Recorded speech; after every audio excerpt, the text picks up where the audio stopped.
Oh, but now my brain wants to think about quantum physics and multiverse theory. Shut up, brain, we are going to sleep. Putting on binaural beats now. Shh. Why is it always quantum physics with these people? Like, don't they know that other things exist? Like theoretical physics and balancing Overwatch? There are other things you can be lying about, thinking about at night, you know? Oh, God, if this is any indication of what we're in for today, it's gonna be a bad day. Hello everybody and welcome to Kalbus. My name is Lumo and today we're gonna be looking at r/iamverysmart, a subreddit dedicated to brainlets who seem to think that they're geniuses. Let's just get right into it. Average lady on dating site. Where are all the good men? Me, a person with little to no social filtering. Well, although I can appreciate your commitment to deviate from social norms by plugging your face with shrapnel bottle caps and piercing your nose with an accessory that is originally intended for use on bovine critters, I can come to understand that your dilemma is rooted in perhaps that when you decorate your face and body in questionable metals and take little consideration to personal hygiene and your overuse of makeup, that your desired mate may find you undesirable. Lady blocks me. Was it something I said? No, it's the fact that you're an unwashed incel who has no comprehension of punctuation. You can't act superior to people if you can't even type a coherent fucking sentence, dude.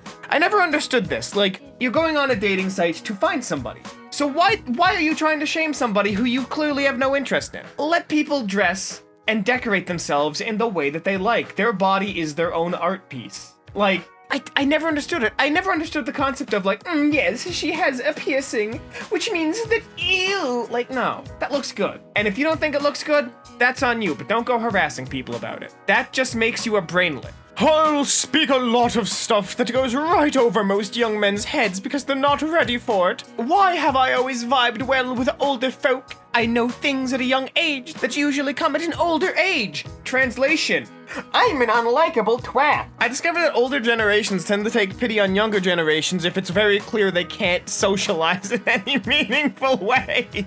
Like, this happened to me when I was in like college, not college. This happened to me when I was in like elementary school and high school, because the teachers knew that I was a, and I quote, special little boy. So they were always exceedingly nice to me, and for a time I always took it as, oh, I must be very mature if they want to talk to me. No, it's because I just was like unlikable and had no friends.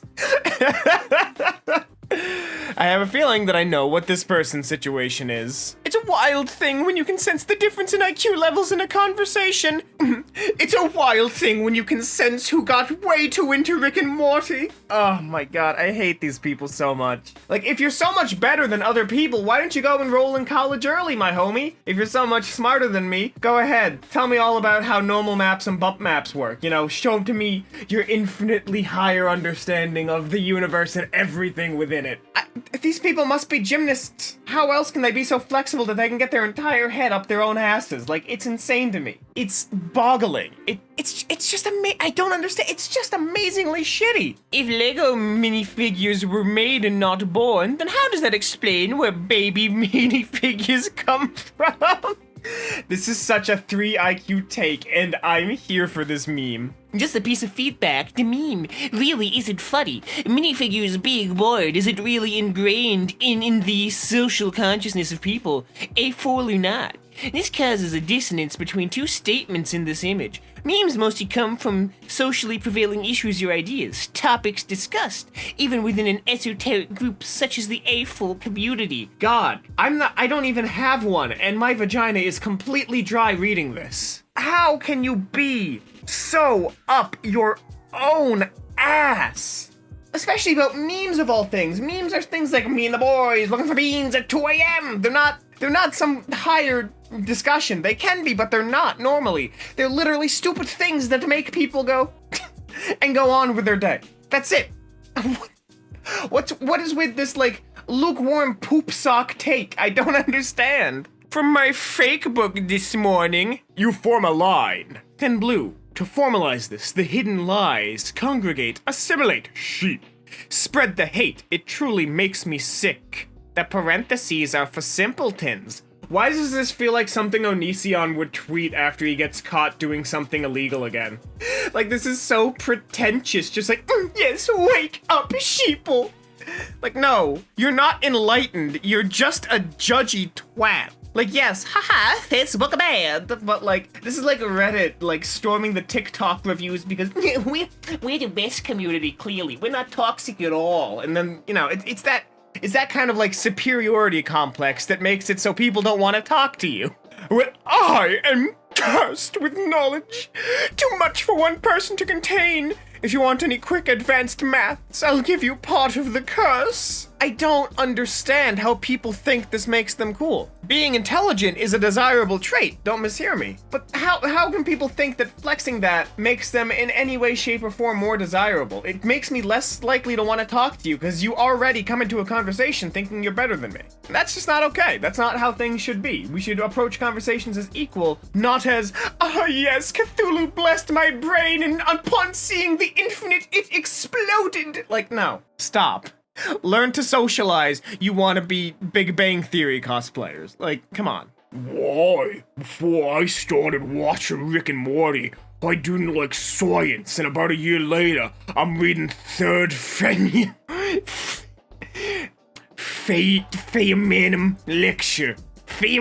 lecture. And have read many books on rationality and psychology, and I understand much more complex maths problems such as Fermat's last theorem, and most importantly have increased my awareness of how the universe works. I think Rick and Morty has been a huge benefit to my life. Maybe you need to watch My Little Pony Friendship is Magic and learn about humility and being laughed at by children for acting like an idiot. I hate Rick and Morty so much. I genuinely lost my ability to tell if this is ironic or not. Like, the Rick and Morty audience is quite literally like 50% like brainlets like this dude and 50% people ironically making fun of them. And you know the saying, if you pretend to act like a fool for a joke, fools will come thinking they're in good company. So oh god, this dude's gonna say he's found a way to turn himself into a pickle. He's gonna do it. He's gonna turn himself into a pickle.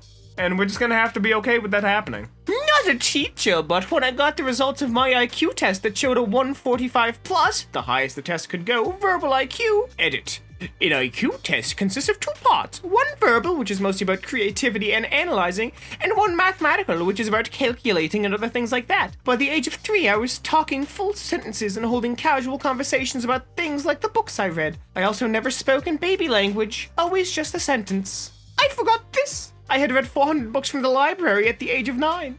And these weren't little children books, but books like 200 to 400 pages like Aragon and The Ranger's Apprentice. I'm still absolute shit at math, though, so there's that.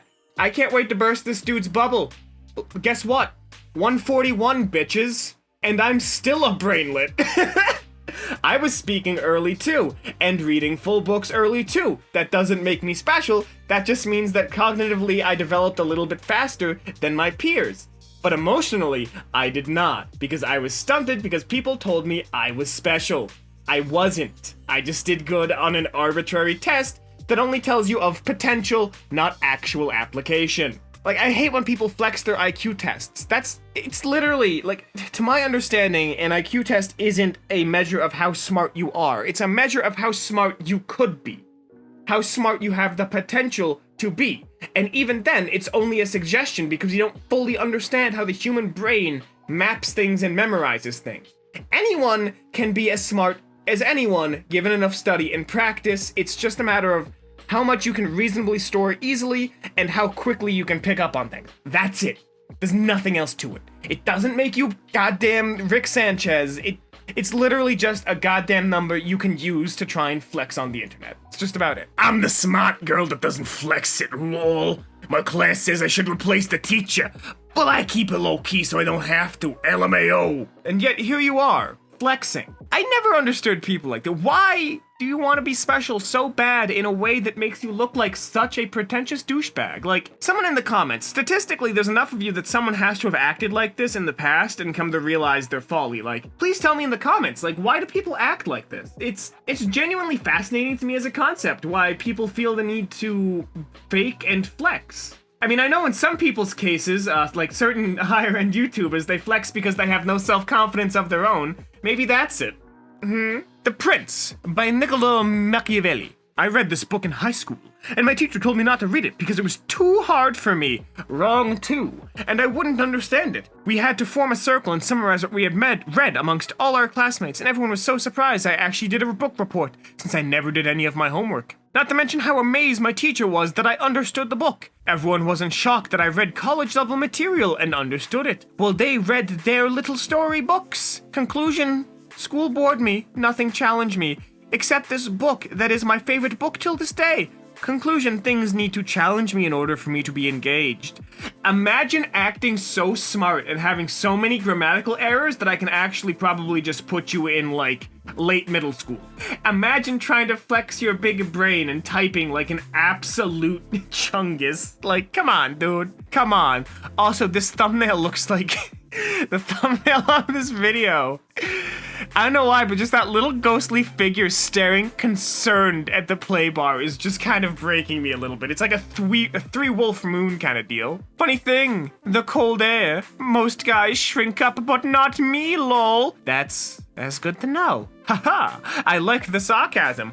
I'm not a perv, FYI, just a very open person. Lasai, the trials and tribulations of a deep thinker. A deep thinker with a massive dick! Oh my god, dude. When I did online dating, I had so many people who talked to me like this, and it was really uncomfortable. Like, oh god, I don't understand this. Like, yeah, the people are growers, not showers, and, you know, growers don't shrink. That's because they're already at the statistically smallest they can be. And it doesn't shrink the shaft, only the scrot. Like, oh god, and then it's like, the trials of a deep thinker. No, it's not the trials of a deep thinker, it's the trials of you opened your conversation with this girl by being like, haha, my people very special. You need an IQ of at least 140 to figure this one out. Dial in 468. I like when video games do it because they're making fun of these actual idiots we've been looking at all day. I like this. Very cool. 10 out of 10, Sly Cooper. 10 out of 10. If anyone is bored, synovial fluid is an interesting topic.